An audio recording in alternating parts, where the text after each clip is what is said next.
السلام عليكم ورحمة الله وبركاته. إن الحمد لله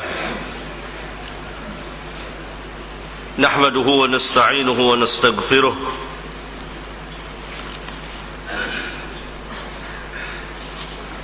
ونعوذ بالله من شرور أنفسنا ومن سيئات أعمالنا. من يهده الله فلا مضل له ومن يضلل فلا هادي له، وأشهد أن لا إله إلا الله وحده لا شريك له، وأشهد أن محمدا عبده ورسوله. أما بعد، فإن أصدق الحديث كتاب الله، وأحسن الحدي حدي محمد صلى الله عليه وسلم، وشر الأمور محدثاتها، وكل محدثات بدعة، وكل بدعة ضلالة، وكل ضلالة في النار.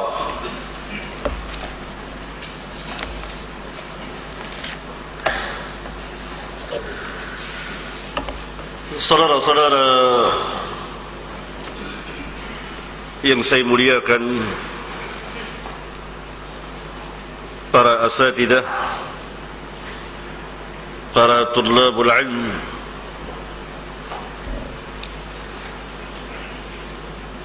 kita berkumpul di sini dalam rangka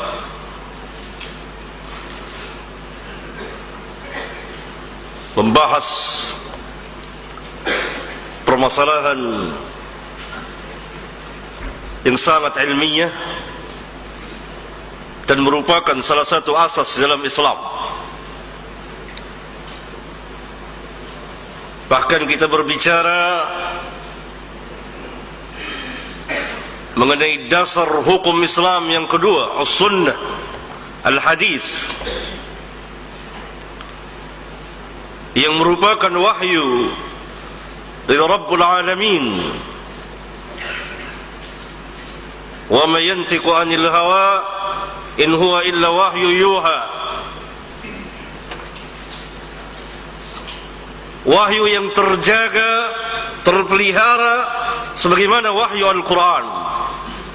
Inna nahnu nazzalna adh-dhikra wa inna lahu lahafidhun.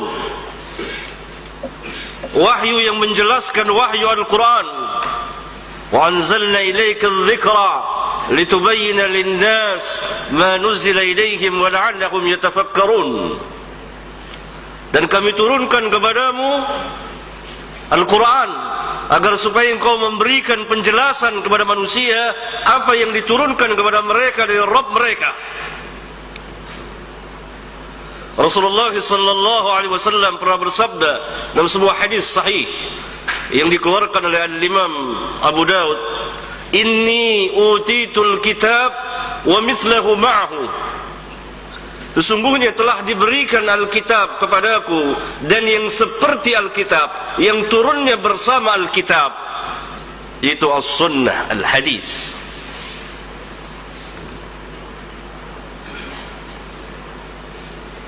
Saudara-saudara yang saya muliakan,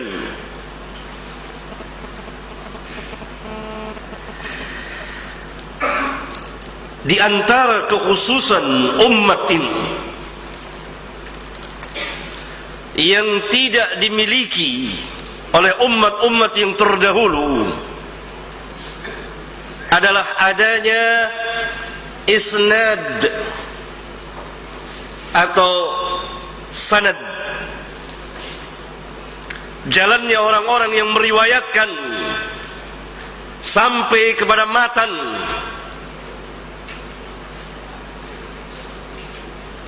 yang merupakan kekhususan umat ini, tidak ada pada umat yang lain. Oleh karena itu, para ulama kita yang dahulu mengatakan, di antaranya Abdullah bin Mubarak seorang atba'ut tabi'in, al-isnadu minad din, walaula al-isnad laqala man sya'a ma sya'a. Isnad itu bagian dari agama. Kalau sekiranya tidak ada isnad, maka siapa saja dapat berbicara dan apa saja yang mau dia bicarakan, bicara seenaknya. Siapa saja akan angkat berbicara dan apa saja yang dia mau bicarakan. Athar yang sangat besar ini dikeluarkan oleh Al-Imam Muslim di Muqaddimah Sahihnya. Saya kira karena yang hadir para asatidah, saudara-saudara yang memiliki ilmu, yang berjuang di jalan Allah, menegakkan agama Allah, insyaallah tentunya tidak tersembunyi bagi saudara kitab Sahih Muslim. Silahkan saudara-saudara merujuk, membuka lembaran-lembaran di Muqaddimah Sahih Muslim yang menjelaskan tentang ulumul hadis, ilmu-ilmu hadis, dan bagaimana penjagaan dan pemeliharaan terhadap hadis. Salah satu adalah riwayat yang dikatakan oleh Abdullah bin Mubarak tadi, dari sejumlah riwayat. Oleh karena itu dalam Islam dapatlah diperiksa segala riwayat itu, mana riwayat yang sah dan mana riwayat yang tidak sah, ya, baik yang disandarkan kepada Nabi sallallahu alaihi wasallam maupun yang disandarkan kepada sahabat atau yang disandarkan kepada tabi'in, atba'ut tabi'in, para a'immah dan seterusnya, semuanya ada sanadnya. Qala fulan akhbarana fulan, sami'na, haddatsana, haddatsani, akhbarana, anba'ana, an fulan, qala fulan, ila akhirih, sampai akhir. Ini namanya sanad, jalannya orang-orang yang meriwayatkan itu, yang tidak ada di agama Kristen dan di agama Yahudi dan umat-umat yang lain yang merupakan kebesaran, keistimewaan, kemuliaan, ketinggian umat ini, sehingga mereka dapat membedakan mana firman Allah dan mana sabda Rasulullah SAW, mana sabda Rasulullah SAW, mana perkataan sahabat, mana tabi'in, mana atba'ut tabi'in, dan seterusnya. Adapun ahlul kitab, bercampurlah perkataan Rabbul Alamin dengan nabi-nabi. Mereka tidak bisa membedakan mana perkataan Allah dan mana perkataan nabi mereka, dan mana perkataan sahabat-sahabat nabi mereka, dan seterusnya. Dan mereka tidak bisa mengecek, memeriksa riwayat ini sah atau tidak sah. Umat ini tidak. Oleh karena itu tidak seorang pun juga membawakan riwayat di dalam Islam yang menyandarkan, mereka sandarkan kepada Nabi yang mulia alaihi salatu wassalam, melainkan akan ditanya, sammu rijalakum, sebutkan rijal kamu, isnad kamu. Kita hidup di zaman begitu banyak beredarnya riwayat-riwayat yang tidak sah, riwayat-riwayat yang batil, riwayat-riwayat yang palsu, yang munkar, yang merusak Islam, yang mengatasnamakan Nabi yang mulia alaihi salatu wassalam. Padahal saya kira tidak tersembunyi bagi umumnya para asatidah yang mulia yang hadir di sini, sabda-sabda beliau yang menyatakan, yang merupakan ancaman yang sangat besar,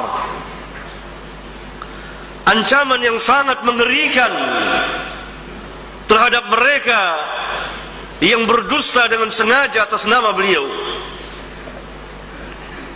Beliau bersabda, hadis mutawatir, diriwayatkan oleh jamaah para sahabat kurang lebih 200 orang sahabat meriwayatkan hadis ini. Man kadzaba alayya muta'ammidan falyatabawwa maq'adahu minan nar. Barang siapa yang sengaja berbohong atas namaku, maka silahkan mengambil tempat tinggalnya di neraka.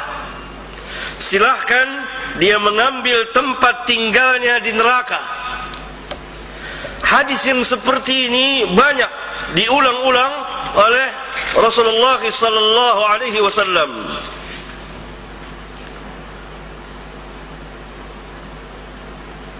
Dalam riwayat yang lain, man taqawwala alayya ma lam aqul falyatabawwa maq'adahu minan nar. Barang siapa yang membuat-buat mengada-ngadakan perkataan atas namaku yang sama sekali tidak pernah aku ucapkan, maka hendaklah dia mengambil tempat tinggalnya di neraka.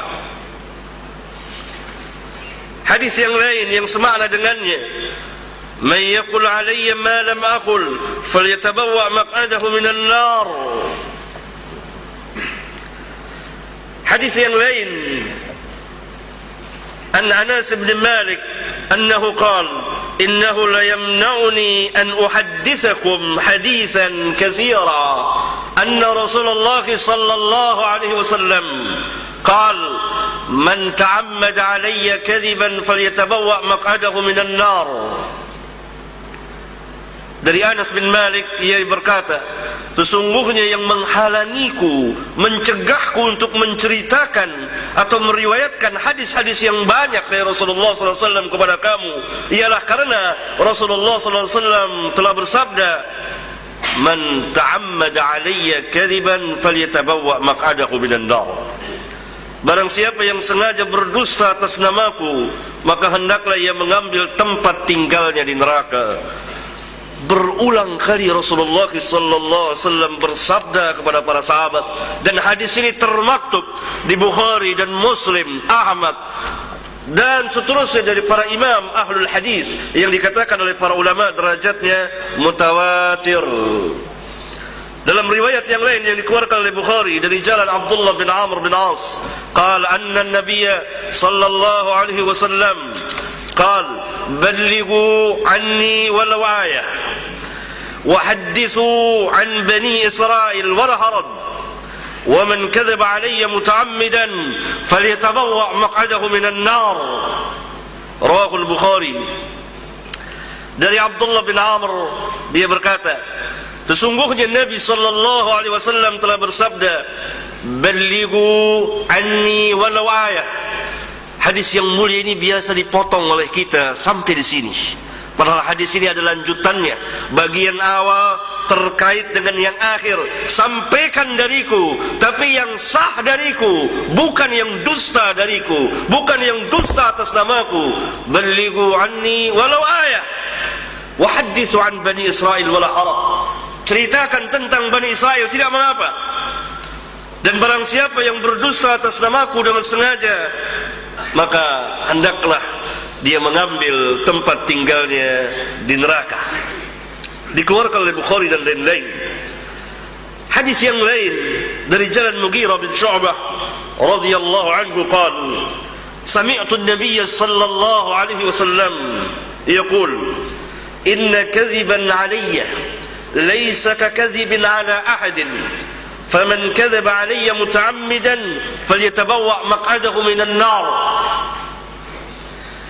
Dari Mughirah radhiyallahu anhu, dia berkata, saya pernah mendengar Nabi sallallahu alaihi wasallam bersabda, sesungguhnya berdusta atasku tidak sama dengan berdusta kepada orang lain. Maka barang siapa yang berdusta atas namaku dengan sengaja, maka hendaklah dia mengambil tempat tinggalnya di neraka. Hadis dikeluarkan oleh Al-Imam Al-Bukhari dan Muslim dan lain-lain. Demikian juga sahabat Wasilah bin Asqa' meriwayatkan sebuah hadis yang sangat besar. Inna min a'zamil fira' ay yadda'i ar-rajulu ila ghairi abihi aw yuri 'aynahu ma lam tara aw yuri 'aynayhi fil manami ma lam taraya aw yaqulu 'ala Rasulillah sallallahu alaihi wasallam ma lam yaqul. Rawahu Al-Bukhari wa Ahmad. Dalam hadis yang lain yang dikeluarkan oleh Al-Imam Ahmad dari jalan Abdullah bin Umar, dia berkata, Rasulullah sallallahu alaihi wasallam telah bersabda, "Innal ladzi yakdzibu alayya yubna lahu baitun finnar." Sesungguhnya orang yang berbohong atas namaku akan dibangunkan sebuah rumah nanti di neraka. Wal'iyadu billah. Dan sejumlah hadis yang semakna dengan ini, yang memberikan ancaman yang sangat besar, ancaman yang sangat mengerikan kepada mereka yang menyandarkan atas nama Nabi yang mulia sallallahu alaihi wasallam secara dusta. Kalau dikatakan bahwa sekarang tidak ada orang yang berdusta atas nama Nabi sallallahu alaihi wasallam membuat hadis-hadis palsu, walaupun tidak menutup kemungkinan. Nanti akan saya buktikan kepada saudara bagaimana hadis palsu dipalsukan di Indonesia ini.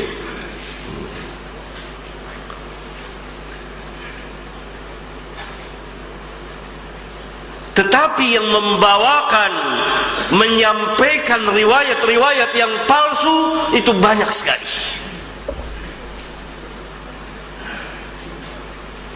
Bahkan umumnya hadis-hadis yang beredar dari bentuk tulisan, satu tulisan ke tulisan yang lain, dari satu mimbar ke mimbar yang lain, dari satu majelis ke majelis yang lain, adalah hadis-hadis yang batil, hadis-hadis yang maudhu, yang palsu, hadis-hadis yang sangat lemah.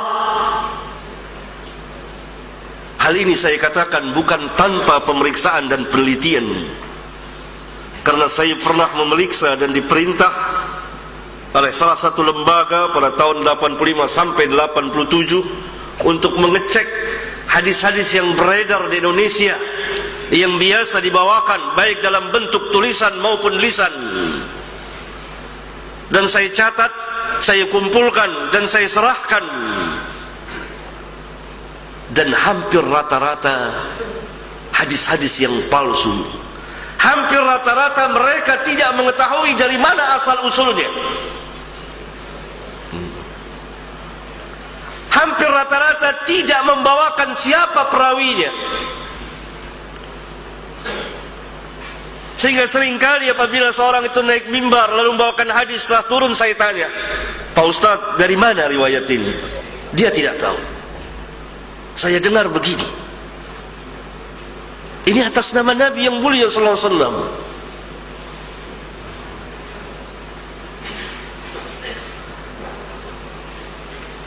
Nah, mereka yang membawakan hadis-hadis palsu ini bukan untuk memberikan penjelasan, terkena ancaman yang sangat besar. Itu sabda Rasulullah SAW yang dikeluarkan oleh Imam Muslim dan lain-lain dari jalan beberapa orang sahabat. Beliau pernah bersabda, "Man haddatsa anni wa fi riwayatin man rawa anni bi haditsin yura wa fi labdin yara annahu kadhibun fa huwa ahadul kadhibin wa fi labdin al-kadhibain." Barang siapa yang menceritakan dariku di dalam riwayat yang lain, meriwayatkan dariku sebuah hadis yang telah diketahui sesungguhnya hadis tersebut palsu, tentunya diketahui oleh orang-orang yang ahlinya, maka dia termasuk ke dalam salah satu dari para pendusta. Dalam salah satu lafaz dikatakan, maka dia termasuk ke dalam salah satu dari dua orang pendusta. Dia yang membuat hadis palsu dan dia yang menyebarkannya.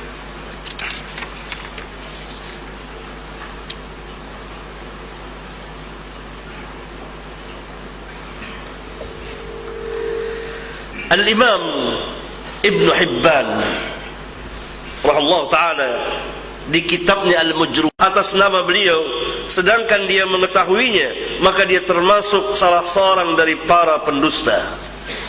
Bahkan zahirnya hadis ini lebih keras lagi, karena beliau sallallahu alaihi wasallam bersabda, barang siapa yang meriwayatkan dariku satu hadis yang ia sangka bahwa hadis tersebut dusta, beliau sallallahu alaihi wasallam tidak mengatakan orang itu telah yakin yakni semata-mata ragu-ragu, maka telah masuk ke dalam ancaman sabda Nabi yang mulia sallallahu alaihi wasallam. Karena dia tidak memulangkan kepada ahlinya, dia tidak memeriksa dan melihat lagi, dia tidak mengecek lagi, dan dia lalaikan hal yang sangat besar ini.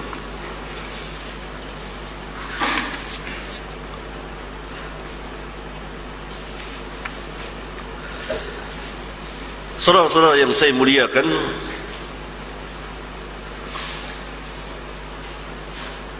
apa yang dimaksud dengan hadis yang palsu tentunya dibicarakan oleh para ulama di kitab-kitab mustalahul hadis.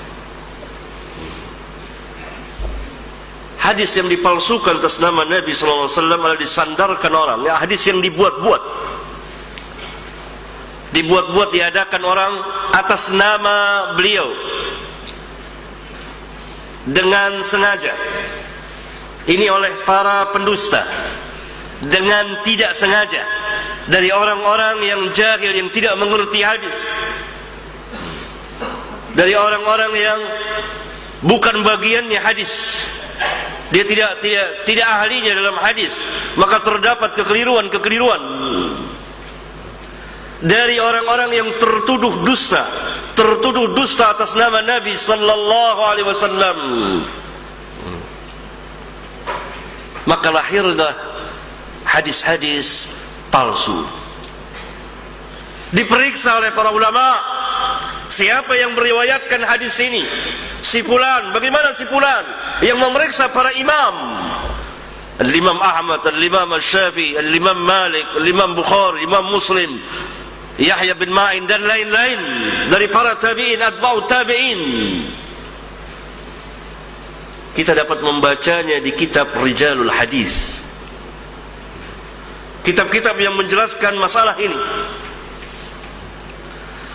Ada lagi hadis-hadis yang beredar yang tidak mempunyai sanad sama sekali, yang dikatakan oleh para ulama la asla lahu, tidak ada sanadnya, beredar dari mulut ke mulut, dari satu tulisan ke tulisan yang lain, dan termaktub di sebagian kitab yang penulisnya bukan ahlinya.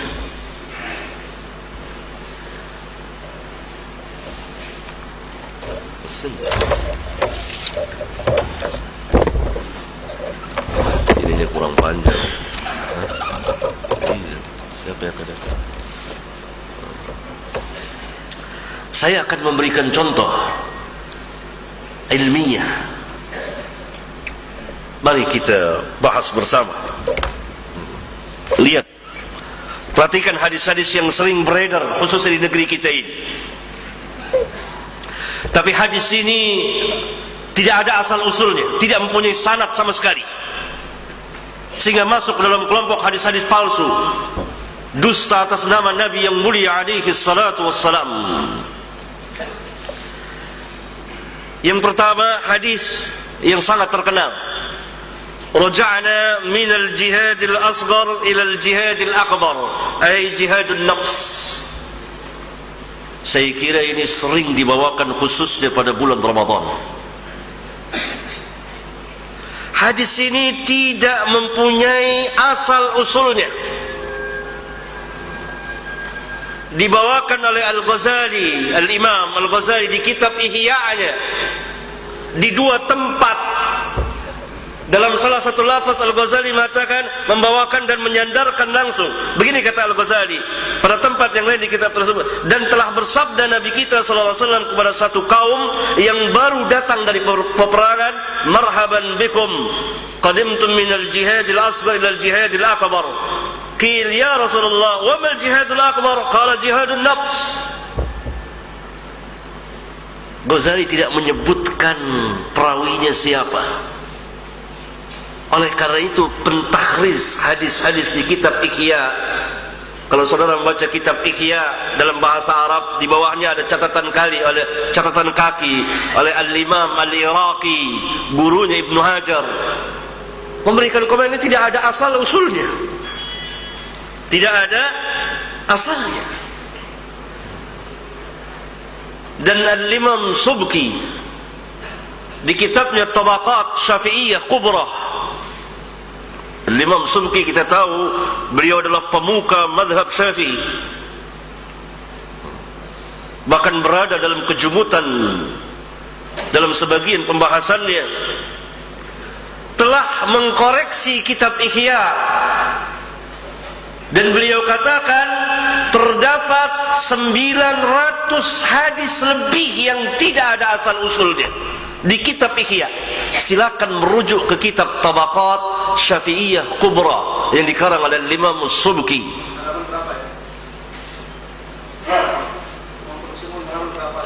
Yang di mana?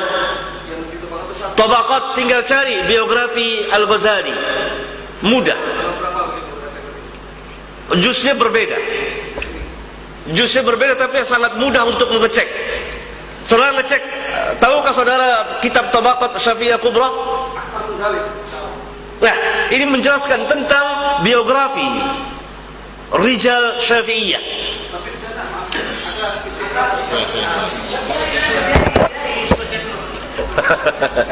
Iya, ada sekalian. Ya sebentar nanti ada kesempatan ya untuk kita bertanya jawab. Insyaallah kita berikan kesempatan dulu Ustaz untuk melanjutkan penyampaian materi. Iya. Sesi sabar. Kita bahas. Karena hal itu memang tidak perlu ditanyakan, sangat sahal, sangat mudah sekali. Iya. Lanjut Ustaz. Lanjut Ustaz.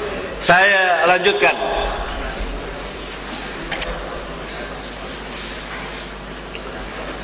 Tetapi Al-Ghazali seorang jujur. Dia mengatakan di kitabnya Qanun Ta'wil,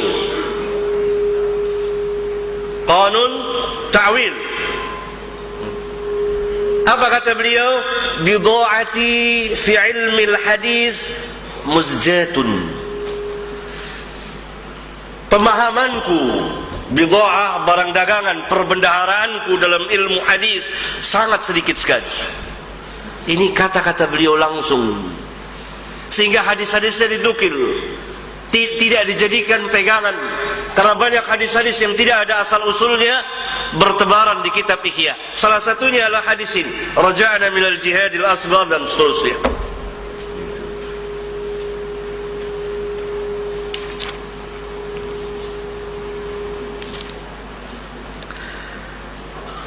Contoh yang lain, hadis yang kedua dan ketiga, yang tidak juga ada asal usulnya tapi sering dibawakan,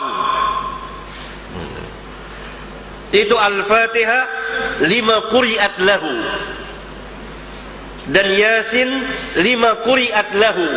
Surat Al-Fatihah itu tergantung niatnya untuk apa dia dibaca. Surat Yasin itu tergantung niatnya untuk apa dia dibaca. Dijelaskan oleh para ulama, di antaranya oleh Al-Imam As-Sakhawi di kitabnya Maqasidul Hasanah, bahwa hadis ini tidak mempunyai asal usul. Al-Imam As-Sakhawi saya kira ma'ruf, kitabnya Maqasidul Hasanah menjelaskan hadis-hadis yang beredar yang sangat masyhur. Sebagiannya sahih, sebagiannya hasan, sebagiannya dhaif, sebagian lagi tidak ada asal usulnya.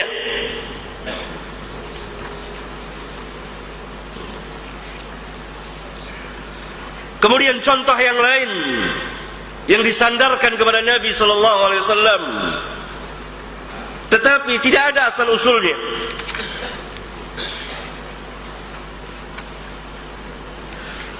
Ulama'u ummati ka'anbiya'i Bani Israel.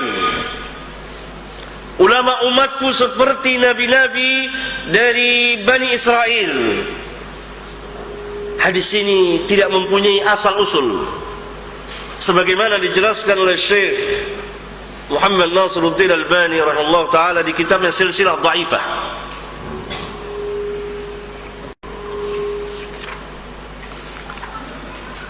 Kemudian hadis yang lain yang beredar yang juga tidak mempunyai asal usul dan disandarkan kepada Nabi sallallahu alaihi wasallam. Man 'arafa nafsahu faqad 'arafa rabbah. Barang siapa yang mengenal dirinya pasti dia mengenal Rabbnya. Ini sering dibawakan tetapi tidak mempunyai asal usul, yakni tidak mempunyai sanad sama sekali.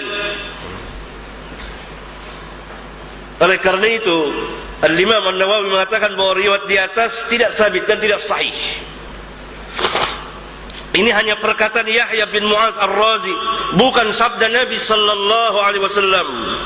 Diterangkan oleh Al-Imam Ali Qari di kitabnya Al-Masnu' fi Ma'rifatil Hadis Maudhu. Bahkan ada lagi hadis yang sering diulang-ulang, hubbul watan minal iman, cinta tanah air sebagian dari iman, juga tidak ada asal usulnya. Kemudian hadis ikhtilafu ummati rahmah, perselisihan umatku merupakan rahmat. Tidak ada asal usulnya hadis ini. Dan Al-Imam As-Suyuti mengatakan bahwa dia tidak menemukan sanadnya sama sekali.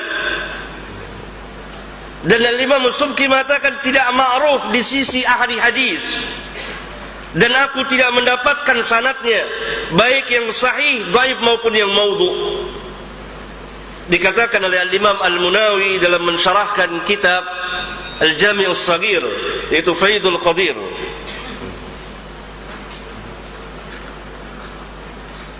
hadis yang sangat batil, hadis yang menghancurkan persatuan umat Islam, hadis yang sering dibawakan dan disandarkan atas nama Nabi sallallahu alaihi wasallam. Kemudian riwayat yang pernah dibacakan di salah satu mimbar agama TVRI pada tanggal 21 bulan 6 tahun 1990. Riwayat itu berbunyi seperti ini. Seorang sahabat bertanya kepada Nabi sallallahu alaihi wasallam, "Ya Rasulullah, aina Allah?"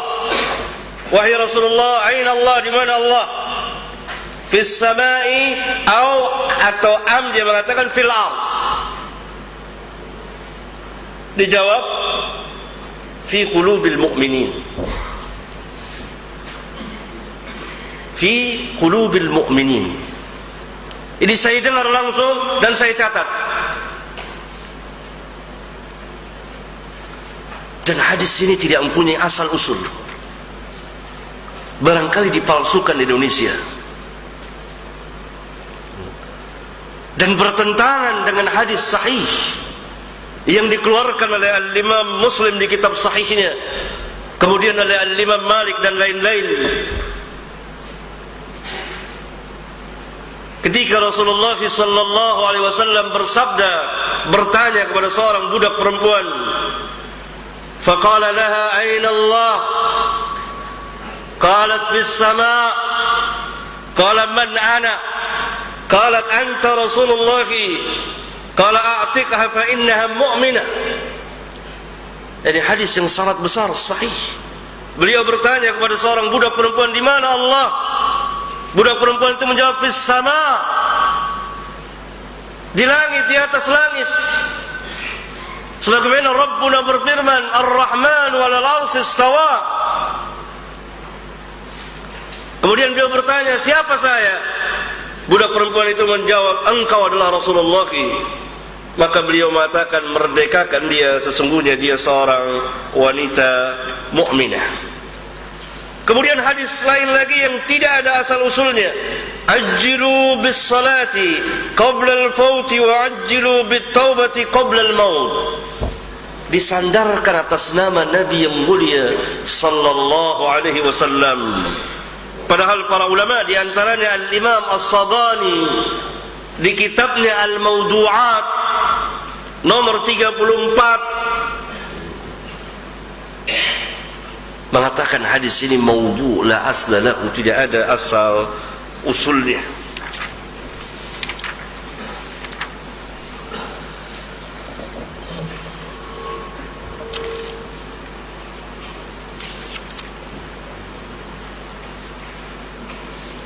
Kemudian di antara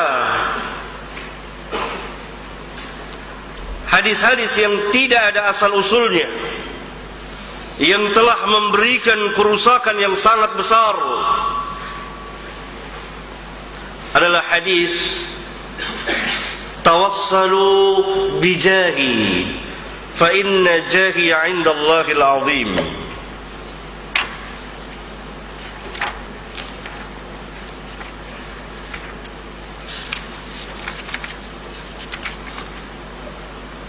Tawassalu bijahi fa inna jahi 'inda Allahi 'azim. Bertawassullah dengan kebesaranku, sesungguhnya kebesaranku di sisi Allah sangat besar.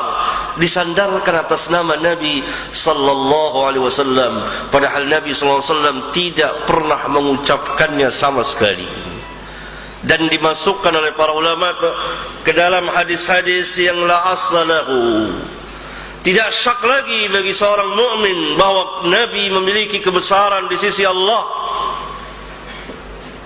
Nabi dimuliakan oleh Allah. Tetapi hadis ini, riwayat ini dipalsukan adalah agar mereka menganjurkan mereka meminta kepada Allah dengan perantara Nabi yang mulia sallallahu alaihi wasallam sesudah Nabi sallallahu alaihi wasallam wafat. Maka dibuatlah hadis-hadis palsu yang demikian banyak sekali, sehingga timbullah kesyirikan yang besar, syirkul akbar, meminta kepada Allah dengan perantara Nabi sallallahu alaihi wasallam yang telah wafat, yang tidak pernah dilakukan dan dikerjakan oleh para sahabat dan kaum mukminin. Maka lahirlah hadis-hadis palsu. Salah satunya yang membuat kerusakan adalah hadis ini, yang dikatakan oleh para ulama la aslahu, dia tidak mempunyai sanad.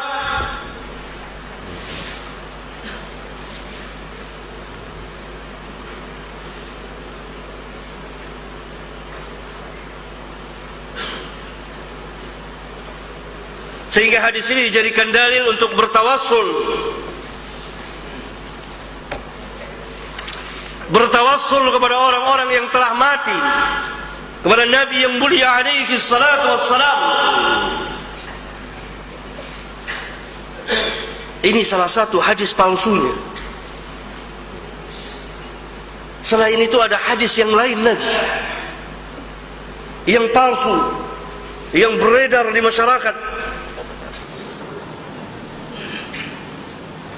Man hajja fazara qabri ba'da wafati faka'annama zarani fi hayati.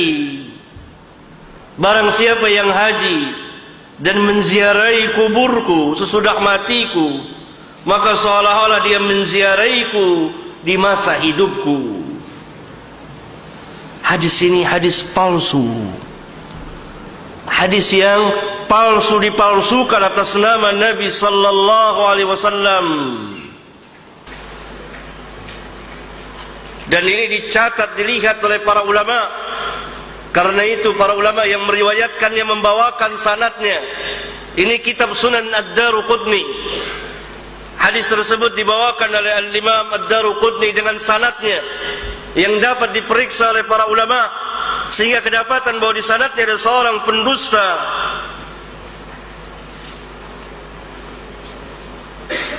dan rawi-rawi yang dhaif. Dan hadis ini batil dikatakan oleh para ulama, karena sahabat tidak sama dengan orang yang sesudahnya. Bagaimana mungkin bisa disamakan?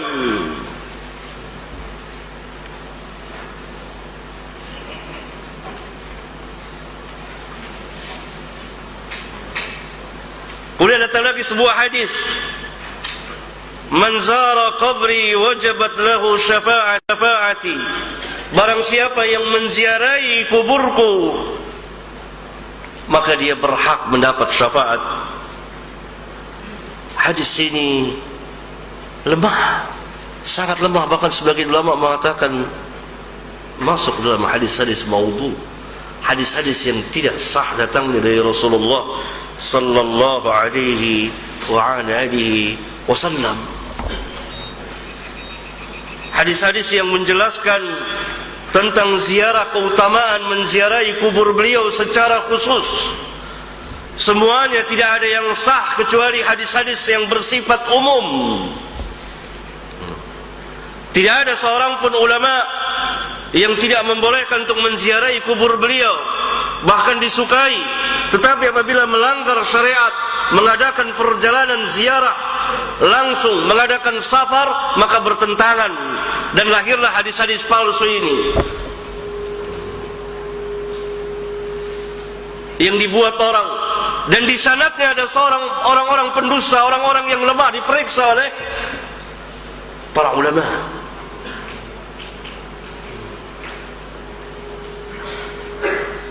Karena hadis Rasulullah sallallahu alaihi wasallam terpelihara, terjaga.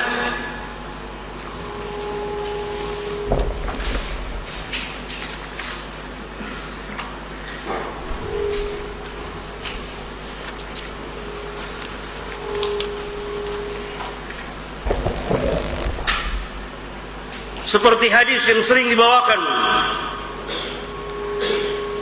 itu bertawassulnya Nabi Adam kepada Rasulullah sallallahu alaihi wasallam. Lamma iktarafa Adam al-khati'ah, qala ya Rabbi as'aluka bihaqqi Muhammadin lima ghafarta li.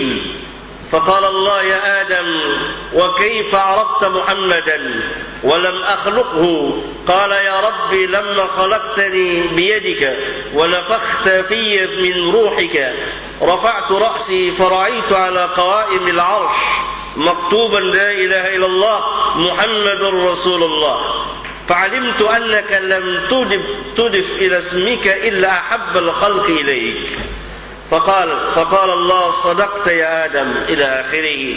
Hadis ini maudhu, palsu, diterangkan oleh para ulama karena di sanadnya ada seorang rawi.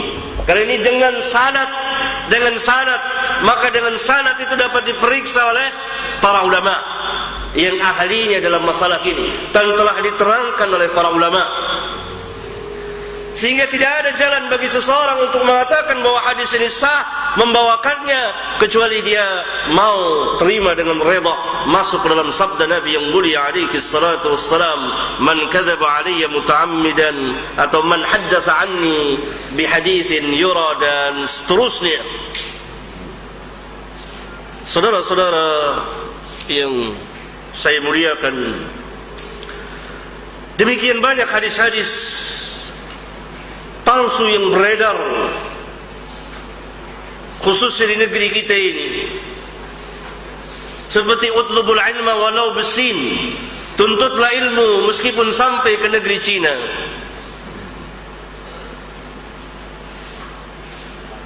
Ini hadis lemah, bahkan dikatakan sangat lemah dan sampai kepada derajat maudhu. Padahal ini sangat masyhur sekali dan sering dibawakan. Dan pembawanya tidak tahu kalau ditanya siapa perawinya, dari mana dia mengutipnya, apalagi ditanya bagaimana isnadnya. Karena untuk mengetahui isnadnya harus diketahui siapa perawinya. Oh, diriwayatkan oleh Imam Fulan, maka diambil kitabnya, diperiksa, dilihat sanadnya, kemudian dilihat keterangan para ulama. Ada lagi hadis yang beredar, "Lau ya'lamul ibad ma fi Ramadan." Kalau sekiranya hamba itu mengetahui apa yang ada di bulan Ramadan, niscaya mereka akan menginginkan seluruh bulan-bulan Ramadan. Ini hadis palsu. Hadis palsu.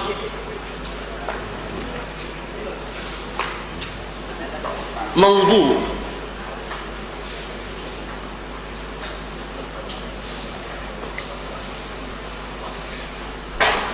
Ada lagi hadis yang batil, ana khatamun nabiyyin la nabiyya ba'di illa an yasha Allah.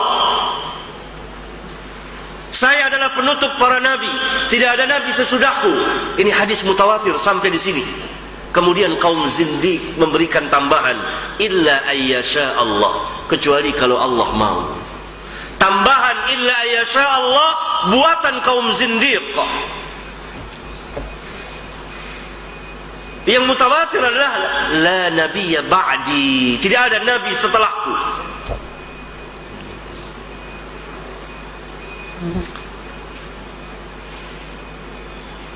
Oleh karena itu hadis-hadis palsu, hadis-hadis yang batil, hadis-hadis yang sangat lemah, hadis-hadis yang dhaif sangat berbahaya bagi Islam kaum muslimin dalam hidup dan kehidupan mereka.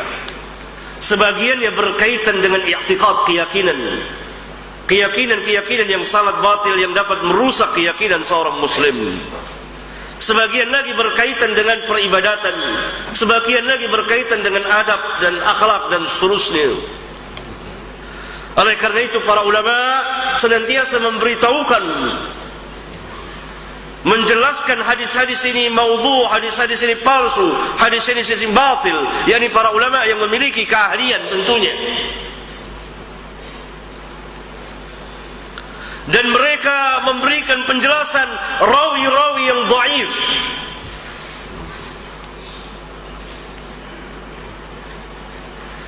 sehingga jelas dan terang, semuanya demi membela, mempertahankan, membela nama Nabi yang mulia sallallahu alaihi wasallam, membela sunnah beliau, menjaga kehormatan beliau.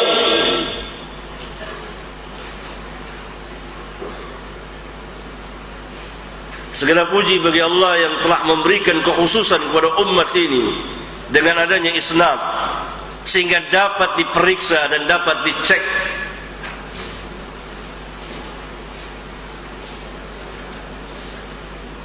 Nah, kesalahan-kesalahan yang terjadi adalah pertama tadi, membawakan riwayat-riwayat yang tidak ada asal usulnya, membawakan riwayat-riwayat yang maudhu', yang palsu, membawakan riwayat-riwayat yang sangat lemah, yang batil.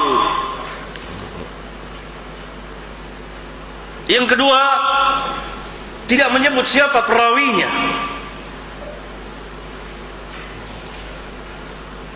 Ada riwayat yang beredar yang kita tidak tahu, perlu dicek, perlu dilihat, perlu diperiksa. Yang ketiga, tidak memulangkan kepada kitab aslinya, asalnya, dan tidak memulangkan kepada ahlinya untuk diperiksa.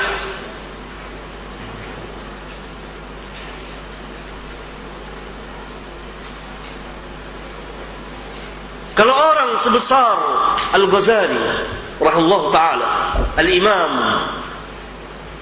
mengakui dengan kejujurannya bahwa dia bukan ahlul hadis, bagaimana dengan orang-orang yang di bawahnya? Bid'ati fi ilmi al-hadis musjatun, pemahamanku, perbendaharaan ilmiahku dalam ilmu hadis sangat sedikit sekali.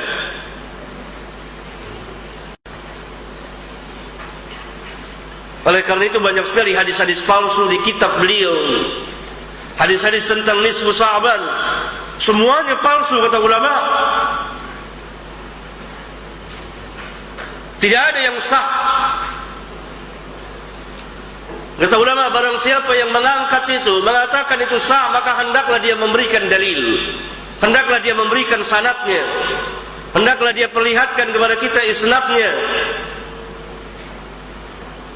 Atas jalan apa dia mensahkannya, dan seterusnya. Barangkali ini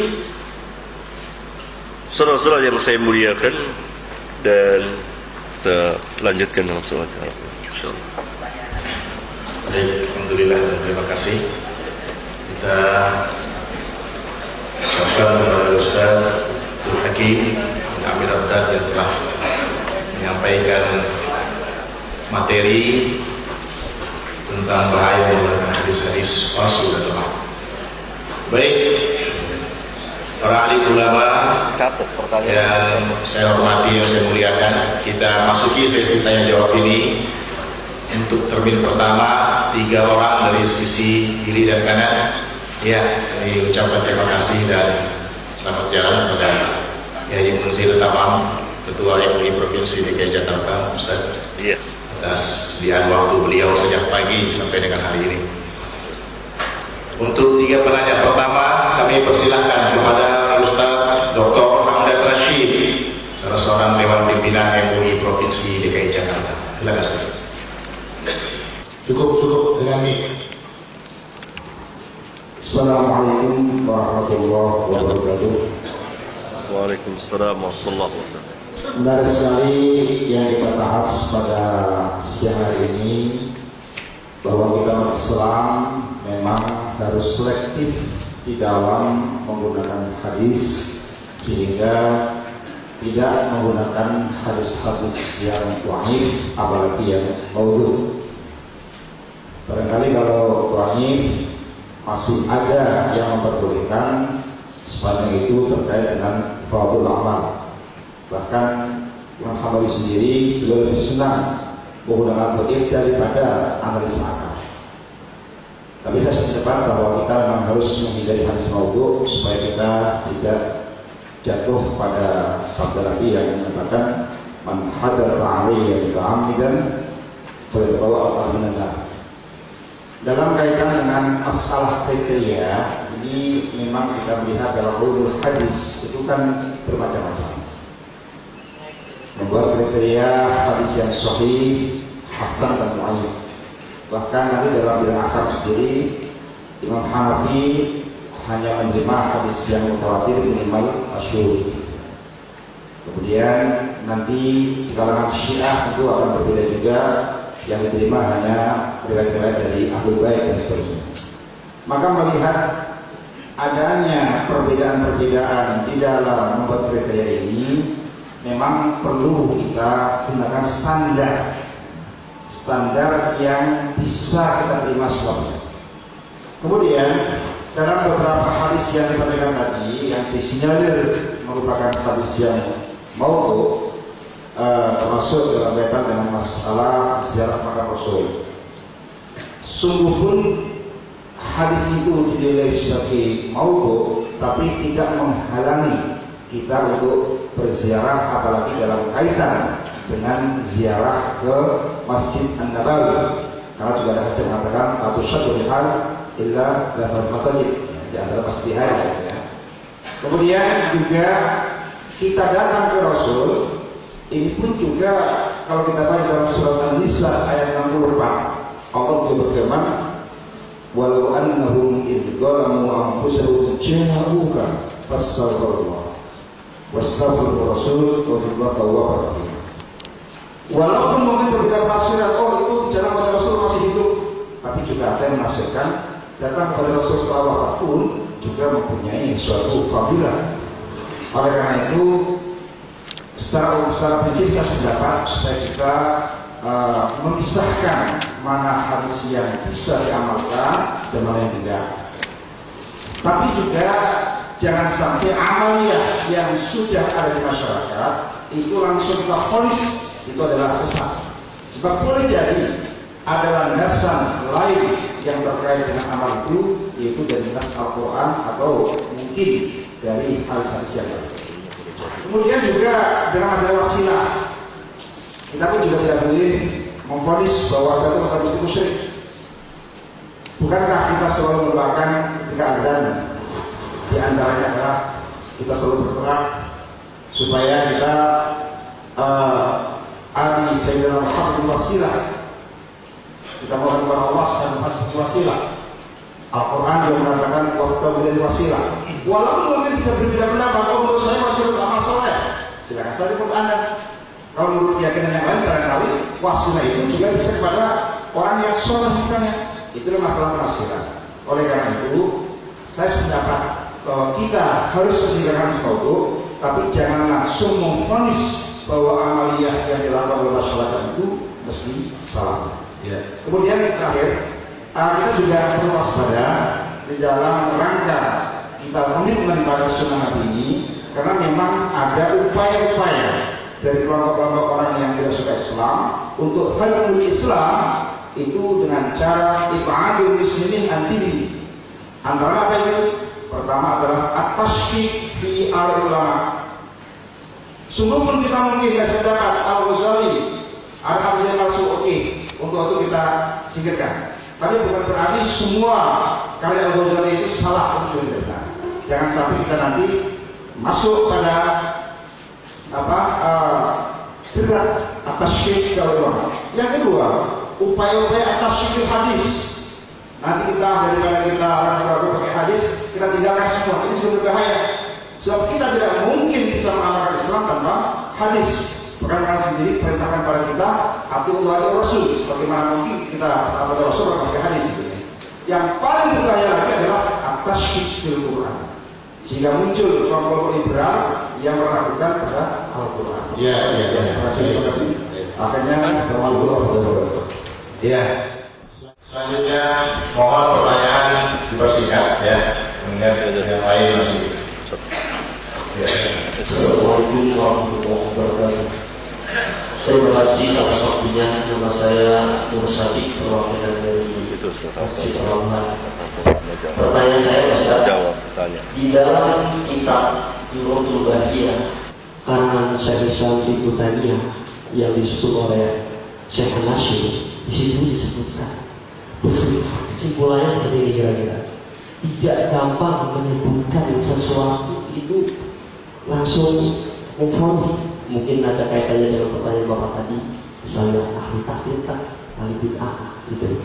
Mohon penjelasannya Ustaz, mungkin Pak Ustaz udah lebih dalam membaca atau merenungi kitab tersebut. Yang kedua, Kitab apa? coba sebutkan Pak Ustaz, Kitab apa? sebetulnya apa sih? Kitab apa tanya? Tanya kitab apa? Durratul Bahiyah fi Taqrib wal Mazhabiyah.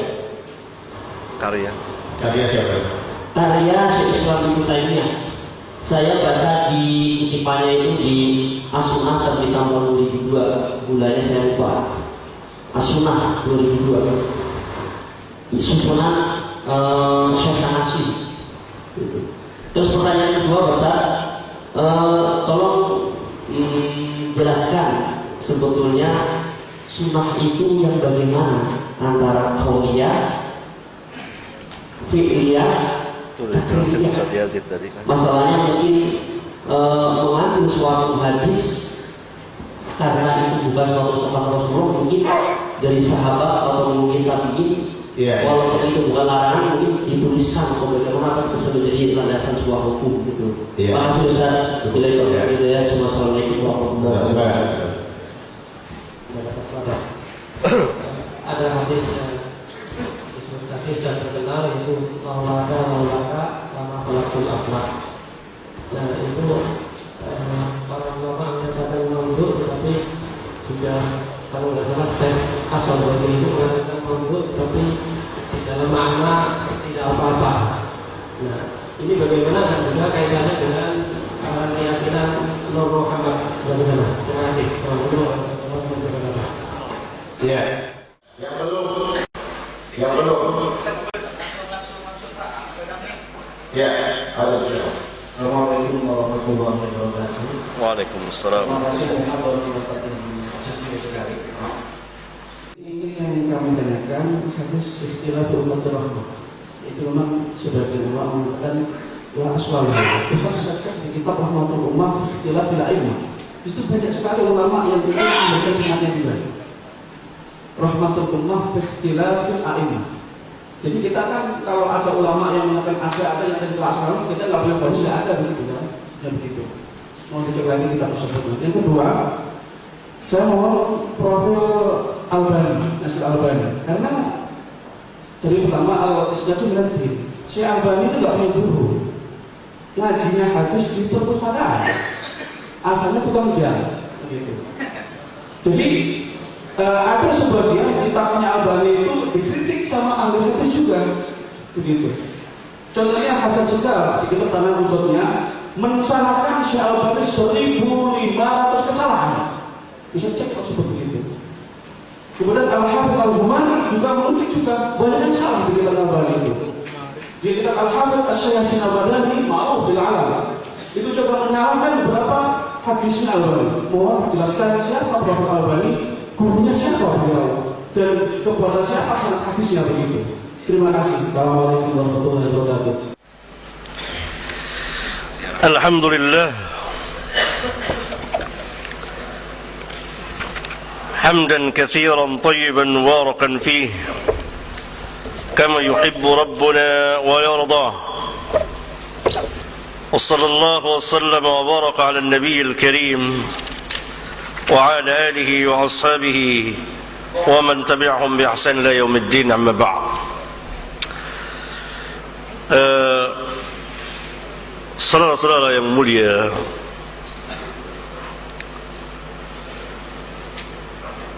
sebagian dari apa yang saya jelaskan saudara dapat memahaminya, saya kira insyaallah. Sebagian lagi tidak paham, sehingga kita tidak masuk langsung ke fokus tema maudhu.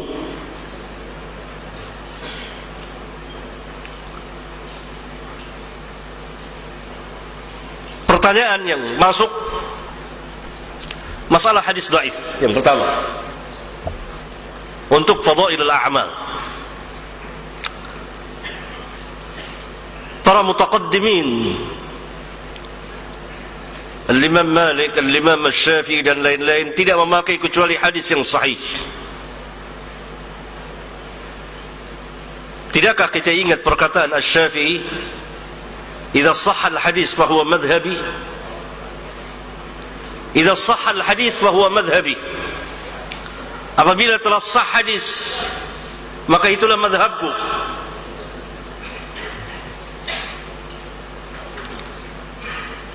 Yani tidak menjadi madhab beliau hadis-hadis yang dhaif, apalagi maudhu. Imam Syafi'i. Dan apa saja yang tidak ada syariatnya kemudian dianggap baik oleh manusia,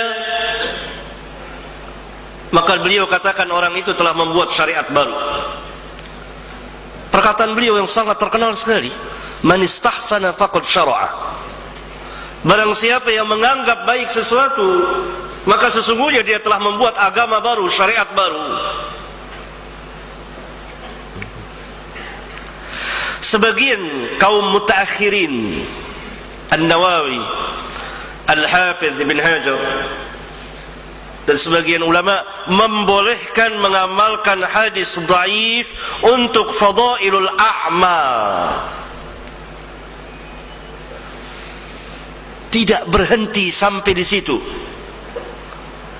Ada persyaratannya. Ada persyaratannya yang telah disyaratkan oleh para ulama, yang tidak ada seorang pun sanggup memenuhinya kecuali para ulama itu atau orang-orang yang setaraf dengannya dan para ahlul hadis. Hadis tersebut pertama, syarat yang pertama khusus untuk fadailul a'mal dan targhib wa targhib, tidak untuk akidah, tidak untuk ahkam hukum dan lain-lain. Untuk mengetahui hadis ini masuk fadail, targhib dan targhib, apa ini hadis ahkam, perlu ilmu, perlu penelitian hadis yang banyak sekali. Syarat kedua, hadis tersebut tidak sangat dhaif. Dhaifnya ringan. Untuk mengetahui mana dhaif berat, mana dhaif ringan, perlu ilmu. Para ulama yang tahu.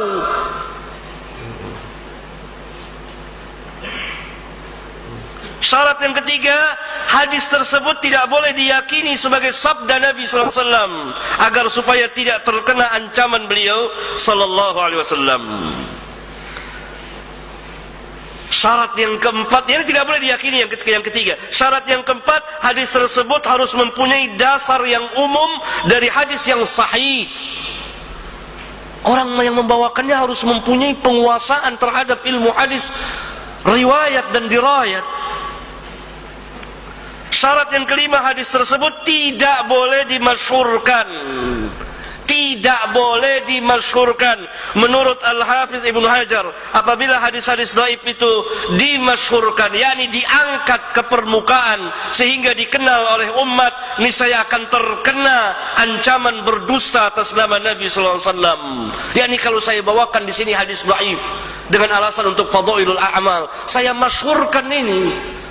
Menurut Ibnu Hajar, Orang yang membolehkan membawakan hadis dhaif untuk fadail melarang, itu termasuk dusta atas nama Rasulullah sallallahu alaihi wasallam.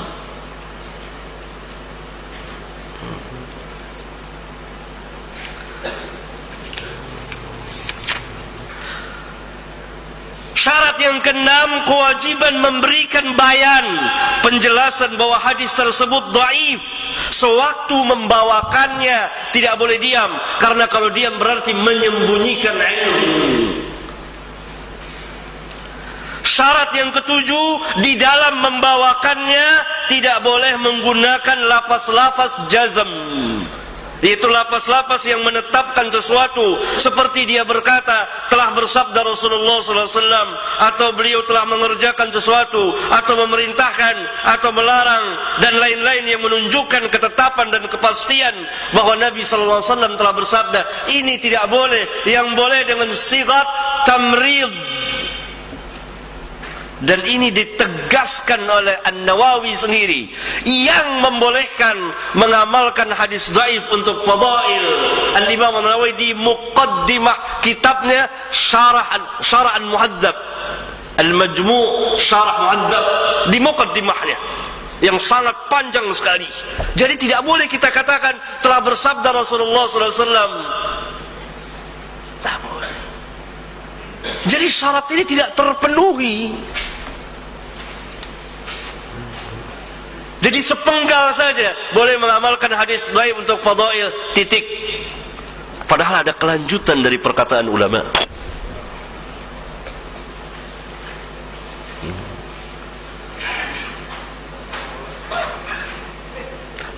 Para ulama dalam menentukan standarnya adalah ilmu hadis yang telah disepakati oleh para ulama untuk menentukan kesahan dan ketidaksahan hadis ini. Misal mereka mengatakan hadis yang sahih adalah hadis yang bersambung sanadnya, berarti harus ada sanadnya, yang rawi-rawinya thiqat, yang tidak ada syadz, tidak ada ilat qadihah, disepakati oleh para ulama. Hadis yang hasan yang berkurang dari itu, atau ada jalan yang lain. Hadis yang dhaif demikian. Hadis yang maudhu pun dijelaskan. Sangat mudah kita membacanya di kitab-kitab mustalah. Bacalah kitab Nukhbatul Fikr atau Syarah Nukhbatul Fikr oleh Al-Hafidh bin Hajar, atau kitab At-Taqrib oleh An-Nawawi, ringkasan dari Ulumul Hadis oleh Ibnu Salah. Disepakati, tidak ada ngambang, tidak ada keraguan, jelas, nyata, terang, kecuali dengan Syiah Rafidhah. Karena hadis menurut mereka berbeda dengan hadis menurut kita. Tidak mungkin disepakati, tidak mungkin disamakan. Syiah telah membuat hadis palsu sebanyak 300.000 hadis palsu.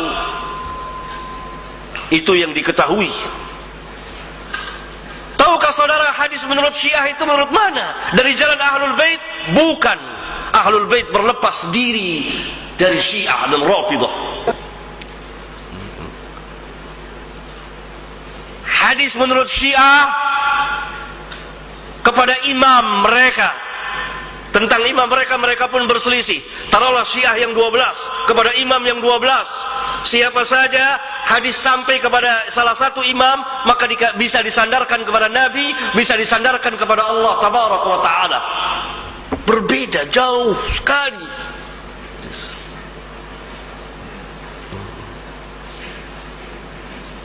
Yang kedua, kemudian dalam menjelaskan penjelasan kita hadis-hadis dhaif, hadis-hadis maudhu, salah satu amal yang munkar itu, terbitnya bid'ah itu, terbitnya kemungkaran, terbitnya kesyirikan, disebabkan salah satu adalah munculnya, lahirnya dari hadis-hadis palsu. Dari hadis-hadis palsu. Tawassul. Nah, banyak sekali. Nanti akan saya jelaskan. Iya. Tawassul. Tawassul yang bid'ah. Tawassul ada yang tidak bid'ah, yang masyru'.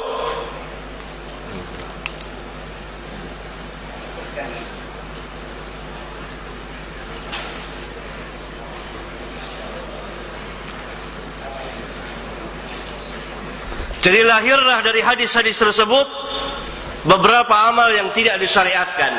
Tapi tidak berarti kalau ada amal itu disyariatkan lalu hilang amal itu, tidak sama sekali. Tapi di sini adalah untuk membersihkan nama Nabi yang mulia sallallahu alaihi wasallam. Apapun perkataan yang disandarkan kepada Nabi sallallahu alaihi wasallam maka harus dibersihkan. Ini bukan sabda Rasulullah sallallahu alaihi wasallam. Walaupun perkataan itu memang ada, tapi ini penyandaran kepada Nabi sallallahu alaihi wasallam. Ini yang harus kita pahami.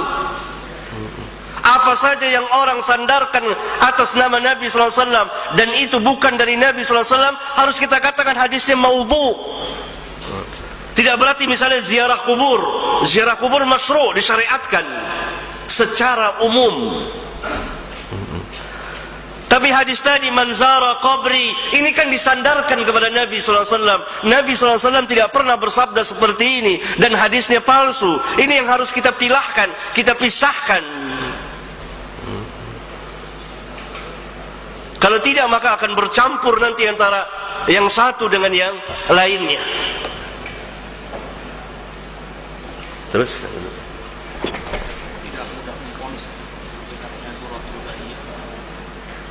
enggak tahu, saya enggak tahu. Lainnya. Laulaka lima khalaqtu aflaq. Barangkali itu yang ditanyakan. Ini hadis maudhu dan sangat batil sekali.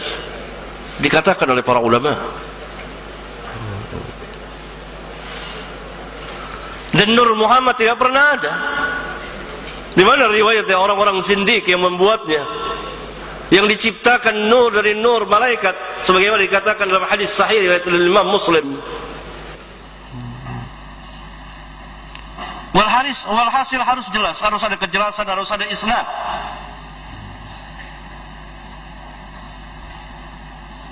Iya. Ikhtilaf ummati rahmah. Hadisnya maudhu, hadisnya la aslahu, tidak ada asal usulnya dan ulama tidak pernah berselisih tentang itu.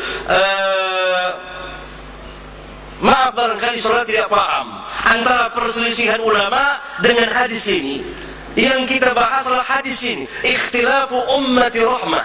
Ini bukan sabda Rasulullah SAW dan bukan hadis. Dan para ulama tidak pernah berselisih mengatakan bahwa ini la aslahu. Kita tersebut ya, rahmatul ummah ikhtilaf bil a'imah. Itu karena 3 halaman dibahas itu masalah itu. Kemudian yang terakhir yang mengatakan la aslahu hadis 1 halaman. Ini perlu kita cek lagi di perutulak lagi. Tidak ada. Imma saudara salah baca, imma saudara tidak paham, imma pengarang itu. Karena Imam Subki mengatakan dengan tegas, saya tidak menemukan sanadnya. Imam Subki, Imam Suyuti, orang-orang yang alim dan ahli dan para ulama dari zaman ke zaman mengatakan hadis ini la aslalahu, tidak ada asal usulnya. Mohon dicek lagi di Saudara yang harus memberikan kepada kami mana sanad hadis itu. Kita punya di rumah masalahnya. Kapan kita berjumpa? Silakan.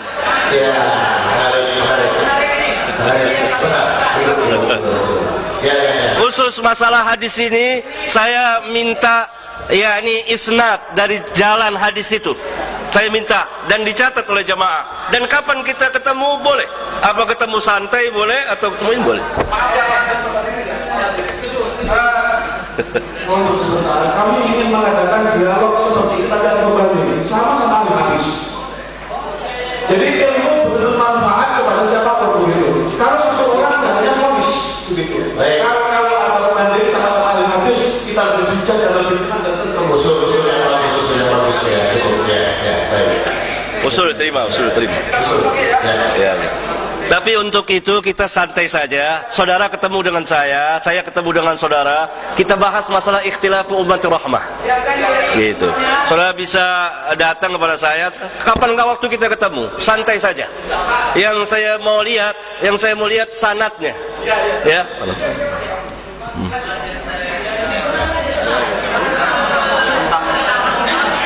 Tentang profilnya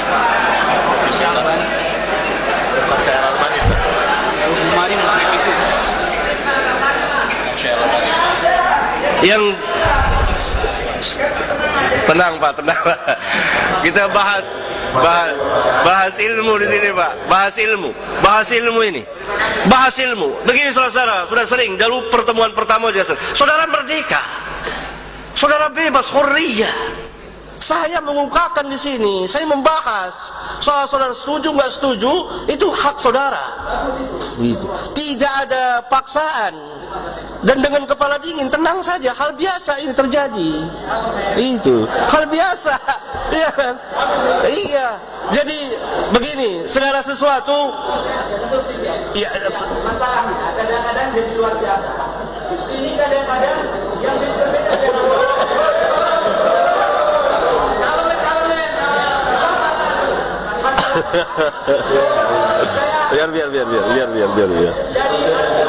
biar. Jadi masalahnya, kalau masalah ini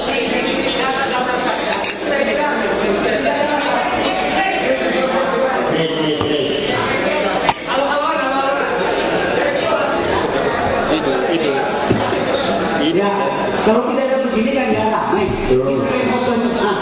Ya, kita diskusi. Kalau nggak ada saya diskusi nggak ramai. Benar nggak? Yang pertama, saya sampaikan, saya mulai tadi ingin menyampaikan dalam forum ini memang harus ada simpati. Satu. Kemudian yang kedua, hal-hal yang terkait dengan masalah takfir dan mensyirikkan umat itu hati-hati. Saya kira itu.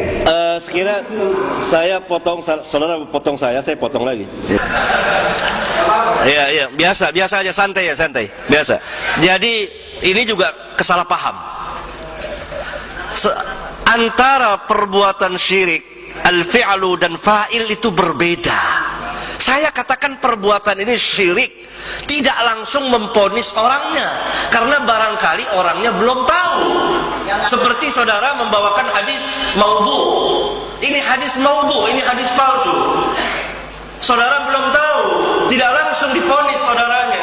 Demikian juga perbuatan tawassul menurut i'tiqad saya, keyakinan yang saya yakini, ini syirkul akbar. Sebagaimana meminta-minta kepada Allah dengan perantara orang-orang yang telah mati, syirik besar. Tunggu dulu. Iya, saya tahu. Nih, begini. Dia perbuatan itu bid'ah dilakukan oleh orang. Ada kalanya orang itu terkena sanksi kalau dia sudah tahu, sudah tegak hujjah. Kalau belum tahu, seperti umumnya masyarakat kita sekarang ini, itu tidak tahu atau belum tahu, atau di kepalanya masih ada syubhat seperti saudara, itu masih diberi uzur. Gitu. Yang lain. Baik. Masih ada kesempatan buat yang lain. Apa pertanyaannya?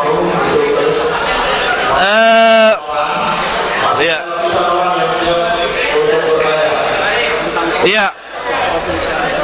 Kemudian, mari sini dong, ya Allah.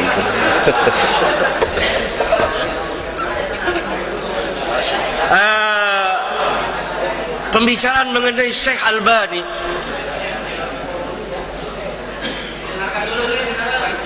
saya kira saudara tidak mengerti tentang siapa Syekh Albani.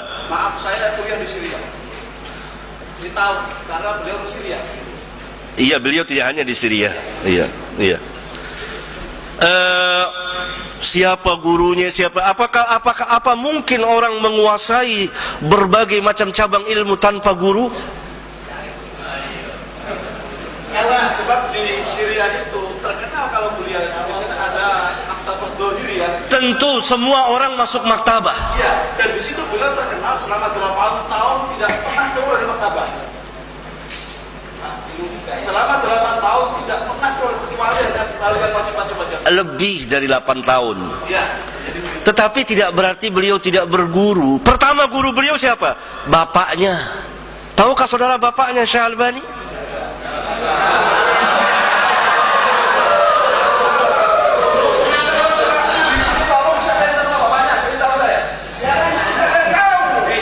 Nah, Iya, saya mau jelaskan. Enggak, yang lain diam, sila duduk. Saya sekarang mau jawab sekarang. Saya mau jawab apa yang saudara katakan sangat besar sekali. Saudara bertanggung jawab dunia akhirat. Mengatakan begitu terhadap Syekh Albani. Sebagaimana hadis Rasulullah SAW, sebuah hadis sahih, man qala fi mu'minin ma laysa minhu asqalallahu adghatal khabar. Barang siapa yang mengatakan terhadap seorang mukmin apa yang tidak ada padanya, maka Allah akan tempatkan dia di radghatal khabal. Saya akan jawab. Tenang, tadi saudara sudah punya hak untuk bicara. Kalau kapan saya akan menjawab? Gitu. Iya kan? Itu. Saya akan memberikan jawaban. Itu. Jadi Syekh Albani gurunya banyak. Pertama, satu saya tunjukkan bapaknya seorang ulama, seorang alim, belajar dengan bapaknya, belajar membaca kitab-kitab fikih dan lain sebagainya. Kemudian beberapa ulama dan beliau mendapat ijazah. Saudara baca di kitab biografi beliau, jelas nyata terang yang ditulis dan atas persaksian beliau. Ini saya ingin membantah saudara agar saudara membaca balik. Adapun yang sakab dan lain sebagainya itu pembicaraan lain, karena mereka adalah termasuk ahlul bidah menurut ahlus sunnah wal jamaah. Saya kira nanti kita ketemu duduk berdua, terima kasih lebih panjang. Kalau enggak kasihan saudara-saudara yang lain.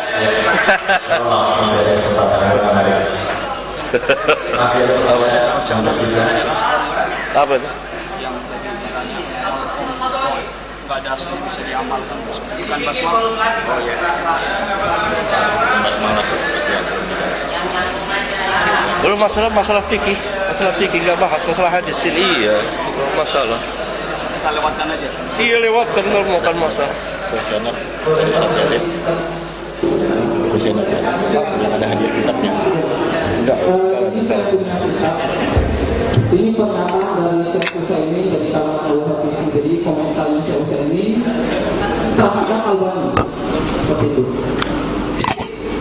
Dalam pernyataannya, Albani itu menyatakan bahwa azannya yang dilaksanakan oleh Syekh Utsaimin itu adalah bid'ah. Begini kata Syekh Utsaimin, ya'ti rajulun fi hadzal asr laisa indahu syai'un min al-ilmi. Walaupun dia mengatakan adzanul Jum'ah al-awwal bid'ah, itu kata Albani. Li'annahu laysa ma'rufan ala ahdi Rasul sallallahu alaihi wasallam. Wa yajibu an naqtasiru 'ala al-adzan sani faqat. Fanaqulu lahu, ini kata saya ini, inna sunnata Utsman sunnatun muttabi'atun idza lam tukhalif sunnata Rasulillah sallallahu alaihi wasallam. Wa lam yakun ahadun min as-sahabah alladziina hum a'lamu minka ya Albani wa ahyaru 'ala dinillah bimu'aradatihi wa huwa min al-khulafa'i ar-rasyidin al-mahdiyyin alladziina amara Rasulullah sallallahu alaihi wasallam bi ittibaihim. Ini pernyataan saya ini dari kalangan Wahabi sendiri kepada Albani yang menyatakan bahwa dia merupakan laki-laki yang tidak punya ilmu sama sekali dalam bidang agama. Apalagi dia menyatakan bahwa ada sesuatu itu merupakan bid'ah seperti itu. Yang kedua, Albani mengkafirkan Imam Bukhari ketika Imam Bukhari menafsiri kalimat wajah dalam firman Allah, kullu syai'in halikun illa wajhah ay illa mulkahu. Ini ada di kitab Sahih Bukhari. Kata Albani, itu adalah ditanyakan dalam kitabnya Fatwa Albani Sahifah 523. Ketika ditanyakan tentang masalah takwil tersebut, dia mengatakan hadza la yaquluhu muslimun mu'min. Ini kan berarti kan apa? Menyatakan bahwa Imam Bukhari itu bukan mukmin seperti itu. Ketika menafsiri kalimat wajah dengan mulka, makanya dengan fatwanya ini berarti secara tidak langsung Albani itu mengenal Bukhari itu kafir, tidak Islam dan tidak beriman, tidak mukmin seperti itu. Dalam kitab Malak Albani menyatakan dalam kitab Tahdhirus Sajid yang dikutip di kubur halaman 68, Albani itu mengajak kaum muslimin agar membongkar kubbatul khadra, kubah hijau yang menaungi makam Rasulullah SAW dan mengeluarkan jasad beliau dari dalamnya seperti itu. Gara-gara fatwa seperti itu Albani dianggap ini sangat kontroversial dalam pernyataan saya sependapat dengan sabda sedang di depan itu, bahwa Albani itu kalau ini ada prioritasnya di sini panjang sekali. Memang beliau di kalangan ulama sendiri itu masih belum difahami sebagai ulama hadis seperti itu. Ya, Terima kasih. Kitab siapa yang saudara baca? Ini kitab Al-Utsaimin Syarhul Aqidah Al-Wasithiyah Shahifah 438. Syekh Utsaimin sendiri. Enggak, kitab itu. Kitabnya. Oh, ini adalah saduran yang disadur oleh Ustaz Mahfuz Ali, Ustaz Idrus Rofi dari LPM Jember ketika Saudara bilang tadi bahwa itu dari Syekh Utsaimin. iya dalam kitab itu. Dalam kitab itu saudara telah berdusta. Iya, tadi saudara katakan bahwa itu dari Syekh Utsaimin. Harusnya dikatakan begini, membongkar kebohongan buku ini karangan siapa? Bukan dari Utsaimin. Karena kita yang nangkap di sini langsung dari Utsaimin. Padahal Utsaimin tidak menunjukkan kepada Albani, tidak tertuju ke perkataannya kepada Syekh Albani lain. Tapi kan bisa dijelaskan rojinya kitab ini kalau maksudnya. Iya. Tapi tidak disebut Syekh Albani di situ. Tidak disebut Syekh Albani di situ. Itu adalah pernyataan beliau kepada Syekh Albani. Silakan dirujuk kembali. Iya. Ya, maka itu harus dilihat dulu bahwa pertama harus dari kitab ini. Saya sebut dari kitab ini halaman berapa? Tadi di sana 623 tadi. Nah, agak terakhir bisa. Biografi masalah imam-imam Wahabi di sana ada semua dari Al-Bani, dari Anam, ada Syekh ini. Enggak ada. Sampai dilanjutin. Enggak perlu dicek terlebih dahulu bahwa ini perkataannya ada memutar balik, dan saya akan jawab satu persatu. Ya kan? Karena yang mengarang ini adalah jelas mereka yang memusuhi sunnah. Daripada a'da'us sunnah yang memang menyerang sunnah dan ahlu sunnah. Karena itu diputar-balikan perkataan Syekh Utsaimin tidak tertuju kepada Syekh Albani, lalu dikatakan kepada Syekh Albani. Buktikan aja, Pak. Iya, memang betul. Nanti Gitu. bisa keluar. Iya.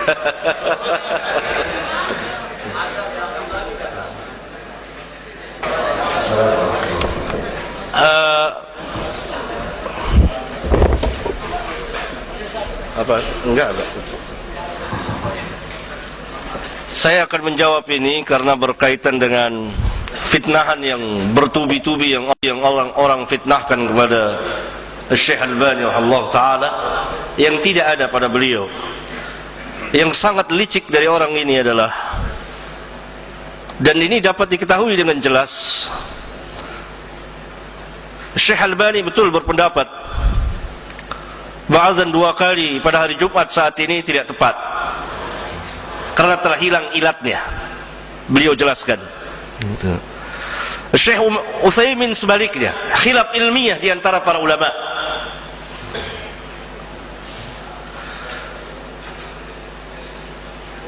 Sayangnya orang ini tidak membawakan perkataan Syekh Utsaimin yang begitu banyak yang memuji Syekh Albani. Salah satunya saya bawakan saja.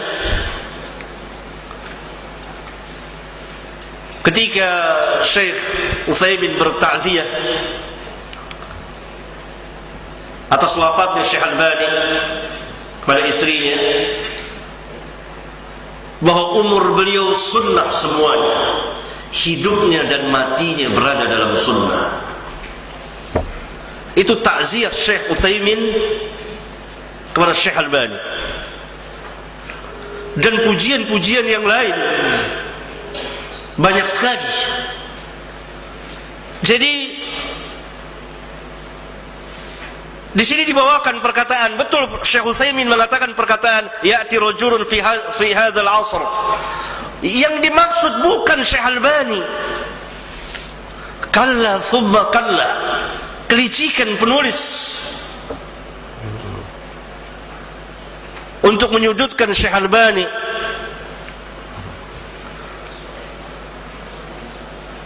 Kemudian kulli syai'in halikun illa wajhu, dan mengatakan Bukhari mengkafirkan. Dari mana sarih oleh Syekh Albani yang mentahrir Sahih Bukhari, yang meringkas Sahih Bukhari, membela Sahih Bukhari. Ini fitnah yang sangat besar sekali. Kemudian mengajak membongkar kubah, tidak pernah ada di Tahdzirus Sajid tertulis tidak demikian. Sama sekali tidak demikian. Bukan itu, hanya dipotong-potong, dipenggal-penggal. Kenapa Syekh Albani? Karena Syekh Albani fi hadzal 'asr dia menegakkan sunnah bersama saudara-saudaranya, menjelaskan tentang manhaj salaf, menghancurkan bid'ah dan ahlinya, menegakkan tauhidullah, menghancurkan kesyirikan dan ahlinya, bersama saudara-saudara yang lain, menampakkan manhaj salaf, mendakwakan. Kami tidak mengatakan bahwa Syekh Albani maksum, tidak, ada kesalahannya. Kemusuhan terhadap para ulama ahlu sunnah wal jamaah, sampai Syekh Utsaimin dan Syekh bin Bas dan lain-lain para ulama juga terkena fitnahan. Bahkan tidak aneh, dahulu Asy-Syafi'i juga dikenal, dituduh berbagai macam tuduhan dan lain sebagainya. Oleh karena itu kita harus adil dan periksa kitab-kitabnya langsung.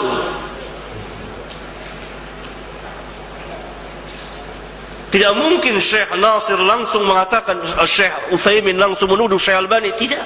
Perbedaan ilmiah dalam masalah ijtihadiyah, dalam sebagian permasalahan ahkam wajar di antara para ulama, sebagaimana perbedaan mazhab yang 4. Ada yang berpendapat demikian dan begini dan seterusnya.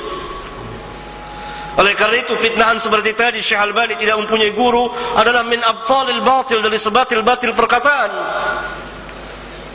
Karena begitu banyak gurunya Syekh Albani dan dijelaskan, dan hal yang tidak masuk di akal seorang berilmu tanpa guru dan mengetahui dengan sejumlah hadis dan rawi. Sehingga Syekh Abdul Aziz bin Baz mengatakan tidak ada di kolong langit ini orang yang lebih alim pada zaman ini tentang hadis selain Syekh Albani.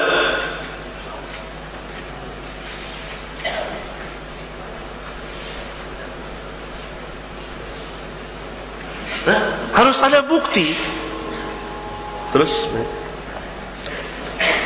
warahmatullahi wabarakatuh. Assalamualaikum. Dan saya kasih Pak Ustaz. Jadi saat ini tidak bertanya, hanya ingin mengusulkan ya, atau minta pada Pak Ustaz Abdul Hakim. Mungkin kami kurang ya, apa namanya, mencari tentang hadis-hadis. Ini penting juga bagi kami.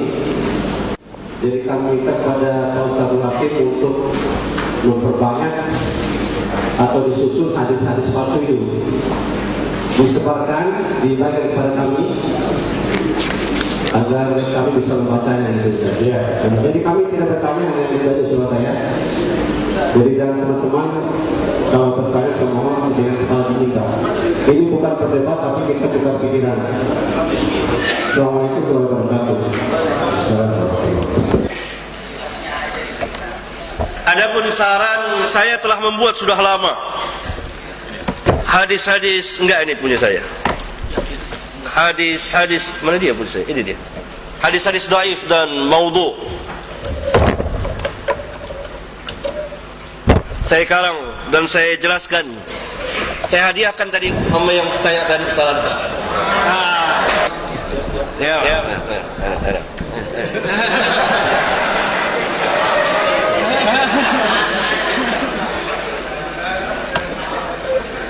Nanti insyaallah akan terbit jilid kedua hadis-hadis dhaif dan maudhu, khususnya yang beredar di masyarakat kita, barangkali bisa bermanfaat.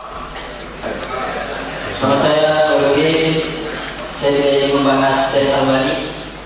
Tadi saya mengenal salah satu hadis yang dikatakan maudhu.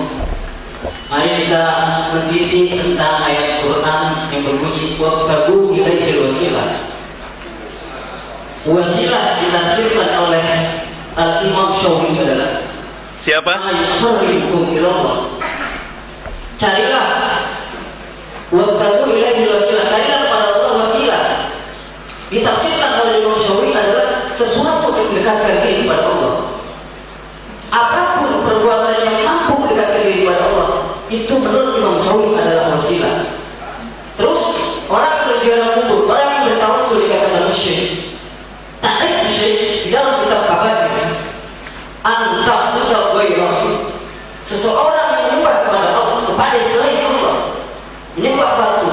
menyembah gurunya, bahkan menyembah nabinya pun itu adalah musyrik. Tetapi orang yang mempunyai keyakinan hanya kepada Allah dia menyembah, terus dia mendekatkan diri melalui para nabi, para Rasulullah. Di dalam kitab Kabair bab tentang musyrik itu tidak termasuk musyrik.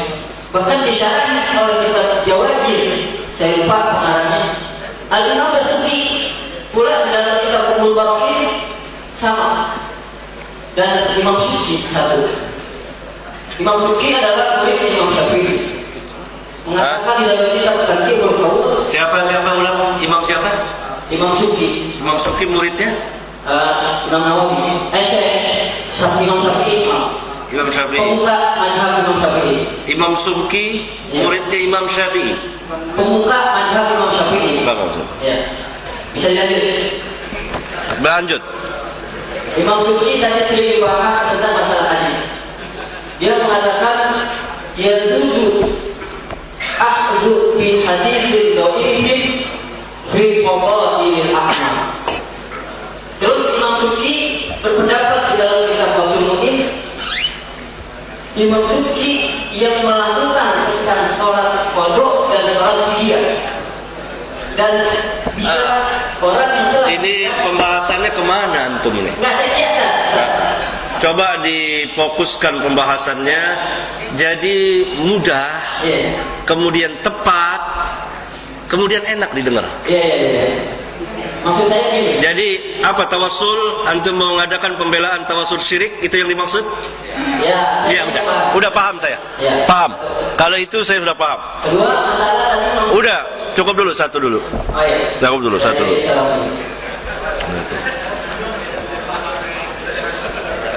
Paham. Yani wabtagul al-wasilah, para ulama sepakat menerjemahkan apa al-qurb, taqarrub, mendekatkan diri kepada Allah. Dengan apa? Mendekatkan diri kepada Allah dengan apa?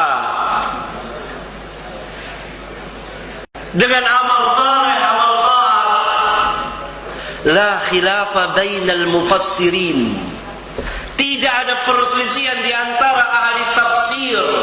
Silahkan baca tafsir yang sangat besar, tafsir oleh Al-Hafidz Ibn Katsir dalam menafsirkan ayat tadi. Taqarrub, mendekatkan diri kepada Allah dengan amal taat, amal yang Allah ridhoi. Mengerjakan apa yang Allah syariatkan. Ini tidak ada perselisihan. Tidak ada tafsiran para ulama menafsirkan bahwa wasilah tawassul adalah meminta kepada Allah dengan perantara Nabi, dengan perantara Syekh Abdul Qadir Jilani, dengan perantara Syekh Fulan. Lalu apa perbedaannya kita dengan kaum musyrikin pada zaman dahulu ketika mereka meminta kepada Allah dengan perantara berhala, liqarribuna ilaihi zulfa, agar mereka mendekatkan kami kepada Allah dengan satu pendekatan.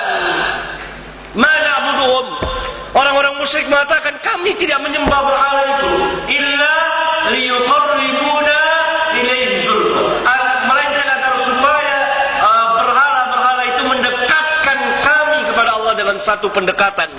Tidak ada perbedaannya sama sekali. Oleh karena itu tidak pernah dilakukan oleh para sahabat. Adakah seorang sahabat yang mendatangi kubur Nabi sesudah beliau wafat lalu meminta kepada Allah dengan perantara Nabi yang telah mati? Tidak pernah dijumpai satupun riwayat. Apakah kita mau mengatakan bahwa kita lebih alim dari sahabat, kemudian tabi'in, kemudian tabi'ut tabi'in, kemudian atba'ut tabi'in, kemudian a'immatul arba'ah, termasuk al-Imam Syafi'i? Pernah mereka berbuat demikian? Kalla thumma kalla. Tunggu, saya akan menjawab itu. Saudara tenang aja, katanya tenang aja. Saya menjawab, kalau enggak selesai. Ini bukan ilmu lagi. Kasih minum. Jadi ini penafsiran yang salah, penafsiran yang keliru, penafsiran yang sesat dan menyesatkan, karena tidak pernah dilakukan oleh sahabat. Saudara silakan baca di kitab Sahih Bukhari. Di kitab Sahih Bukhari dalam kitab Al-Istisqa, ketika terjadi musim kemarau, maka Umar bin Khattab dan kawan-kawannya para sahabat mendatangi kubur Nabi? Tidak. Tapi meminta kepada Abbas paman beliau agar berdoa, paman Nabi sallallahu alaihi wasallam agar berdoa kepada Allah. Mohon. Tidak ada yang mendatangi kubur beliau, dan beliau mengatakan la taj'alu qabri 'aidan. Jangan kamu jadikan kuburku tempat perayaan yang didatangi pada waktu-waktu tertentu. Dan beliau tidak mau dijadikan kuburnya sebagai tempat penyembahan. Sabda beliau dalam sebuah hadis sahih yang dikeluarkan oleh Bukhari dan Muslim, la'natullah 'ala al-yahud wan nasara ittakhadhu qubur anbiya'ihim masajid. Laknat Allah kepada orang-orang Yahudi dan Nasara yang menjadikan kubur nabi-nabi mereka sebagai masjid-masjid, tempat peribadatan. Itu kubur Nabi. Bagaimana dengan kubur yang selain Nabi? Dan ini merupakan penyimpangan dari akidah Islam kepada akidah penyembah berhala, akidah Islam yang sahihah. Maka dari itu orang-orang yang seperti ini membuat hadis-hadis palsu untuk memuatkan bid'ah dan kesyirikan mereka. Tapi tentu mereka akan kecewa sepanjang zaman, karena para ulama kita telah memberitahukannya dari zaman ke zaman, membongkar kesesatan mereka. Oleh karena itu ikhwan sekalian, lihat tafsirnya, apa kata ulama dan apa yang dimaksud. Mendekatkan diri apakah dengan cara seperti yang dilakukan?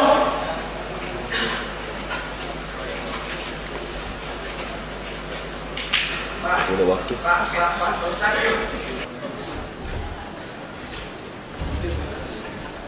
Assalamualaikum warahmatullahi wabarakatuh.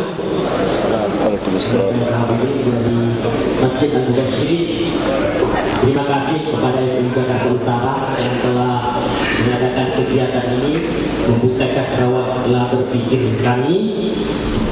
Kepada Bapak Ustaz Hakim, sekarang ini banyak beredar buku terkait hal-hal akidah seperti yang disampaikan tadi oleh Bapak di pojok tentang buku yang dikarang oleh Agus Mustafa, bahwa akhirat tidak kekal, bahwa azab kubur tidak ada, bahwa nanti ada itu dilahirkan. Itu buku sudah beredar sangat banyak sekali dengan pendekatan ilmiah. Tentu mungkin itu menjadi sesuatu yang meresahkan bagi umat. Maka dalam hal ini sampai saat sekarang ini, MUI sendiri belum pernah menyampaikan informasi tentang eksistensi buku ini. Kita tadi berbicara tentang tawasul dan sebagainya. Mungkin kalau kita mau membaca, maka kita mampu memahami apa yang hakiki, bukan dari terjemahan tentunya. Dan ketika itu terjemahan, tentu interpretasi manusia akan berbeda. Karena pada saat sekarang ini di hadapan kita Bapak Guru kita dalam menguasai berbagai ilmu, beliau tidak memaksa kita tentunya, tetapi mengajak kita untuk merenung ulang bahwa benarkah yang selama ini saya dapat sesuatu yang hak. Dan terima kasih. Assalamualaikum warahmatullahi wabarakatuh. Yang lain, kesempatan masih satu. Ya. Assalamualaikum. Assalamualaikum warahmatullahi wabarakatuh. Gimana tadi? Ya. Berdiri. Mana? Baik. Saya ucapkan selamat kepada Ustaz Hakim dan teman-teman yang banyak bergerak soal bid'ah yang banyak terjadi di bangsa Indonesia. Gitu. Tapi ada hal yang saya tuh masih bertanya-tanya menyangkut berita yang kelihatannya kok begitu melebar gitu kan. Dan saya yaitu begini Ustaz, bagaimana menurut Ustaz, ya, misalkan ada sekelompok orang bersepakat dalam menghidupkan salah satu sunnah Rasulullah, misalnya menanam pohon ataupun menjual.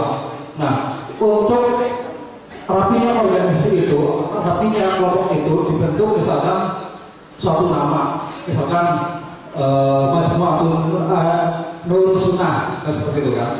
Nah, bagaimana kalau itu pertanyaan kita? Yang kedua, di dalam rangka menggiatkan Pramujuk itu, dia banyak mengutip hadis dari Rasulullah maupun Al-Quran untuk lebih memberikan semangat terhadap kelompok tersebut. Nah, jadi di sini itu ada suatu kelompok yang mana sering membicarakan berdasarkan Al-Quran dan hadis, gitu kan, dan juga memiliki nama. Dia tidak bermaksud memecah belah, bukan, tapi itu hanya sebagai suatu organisasi yang sesuai teratur dan terlalu dengan baik. Organisasi sosial menanam pohon. Apakah itu Dia pakai hadis gitu. Ya, cukup. Terima kasih. Pertama untuk Bapak dari Majelis Ulama Jakarta Utara, sesuai dengan janji acara ini jangan setahun sekali, tapi 3 bulan sekali.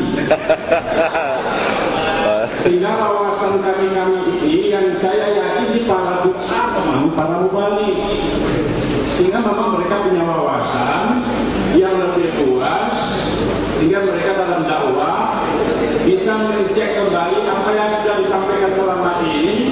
Itu yang disampaikan Pak Ustaz tadi itu memang sudah disampaikan oleh para ustaz, para mubalik kepada masyarakat. Kasihan masyarakat kita hanya disampaikan hadis-hadis palsu, hadis-hadis dhaif yang kemudian akhirnya masyarakat ini tidak pernah ada pencerahan. Satu. Yang kedua, saya menanggapi usul terakhir ini, saya kurang sependapat kalau ada momentum nanam pohon atau organisasi. Saya tahu yang namanya Salafi itu kan bukan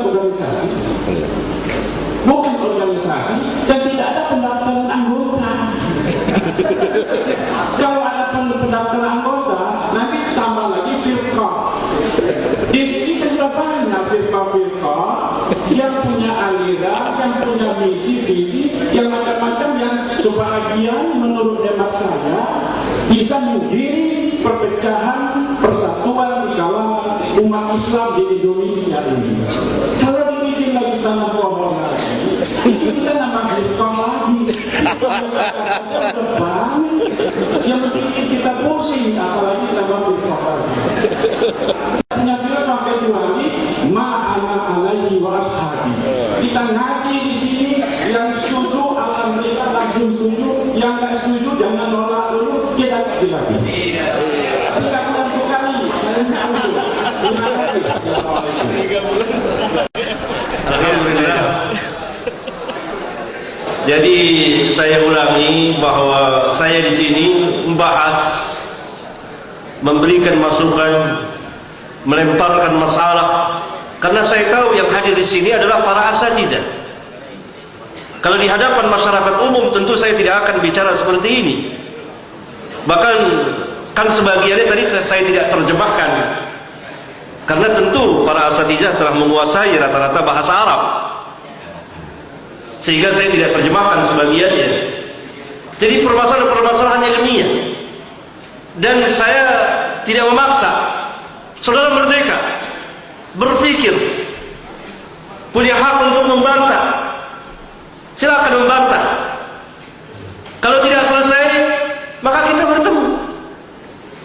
Saya sering bertemu dengan para asatidzah, mungkin di perpustakaan yang ada kitab-kitab bahasa Arabnya, berjam-jam duduk bahas ilmiah. Kemudian masalah perpohonan tadi, kalau di hadis-hadis sahih banyak sekali dijelaskan keutamaan menanam. Bahkan Islamlah yang pertama kali menetapkan adanya penghijauan. Saya sempat mengumpulkan sebagian hadis yang begitu banyak, tetapi tidak perlu membuat kelompok, karena penghijauan bisa dilakukan oleh masyarakat siapa saja.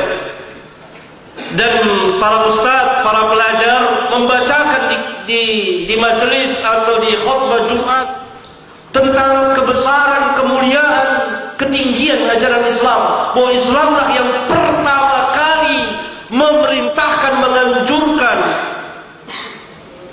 penghijauan.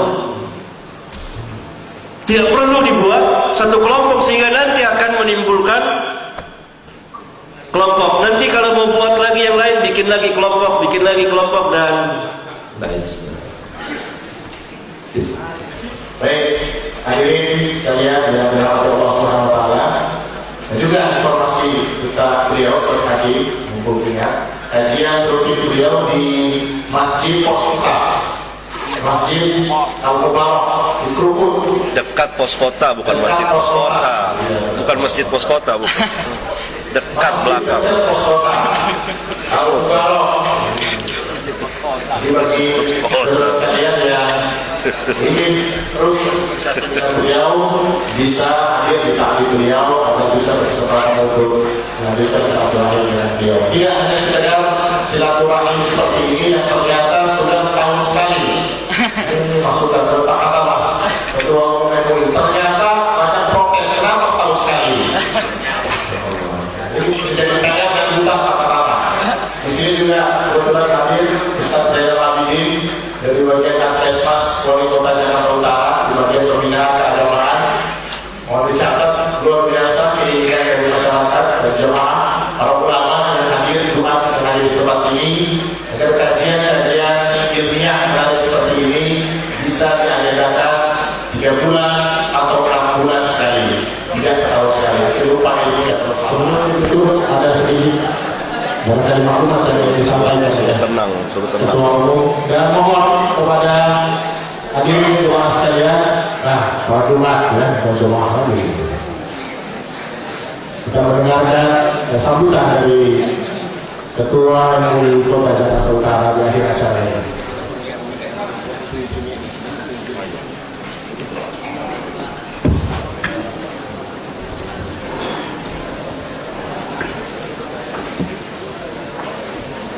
Setelah beberapa jam kita menyaksikan dan mengikuti pengajian yang cukup bagus ini, maka untuk memenuhi keinginan jamaah sekalian, insya Allah nanti 3 bulan sekali sesuai yang pernah saya sampaikan tahun yang lalu, mudah-mudahan tanggal 27 Juni yang akan datang hari Sabtu barangkali bisa ketahuan. Terus kenapa? Tanggal 27 Juni ini sekarang sudah ngomong tanggal 27 Juni 2009 yang akan datang hari Sabtu kita adakan kembali insyaallah. Nanti dilibatkan seluruh pengurus MUI Jakarta Utara. Kalau ini belum tidak sempat pengurus MUI. Nanti dia jadi panitia, ketua panitia dia. Masih muda.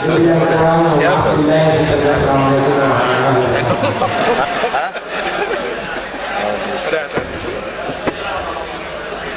Baik, saya tutup acara kita pada hari ini dengan ucapan subhanallah wa bihamdihi, asyhadu an la ilaha illa anta, astaghfiruka wa atubu ilaik. Assalamualaikum warahmatullahi wabarakatuh. Semua undangan dipersilakan untuk mengambil hadiah di counter di belakang, panitia telah disediakan. Seluruh hadirin yang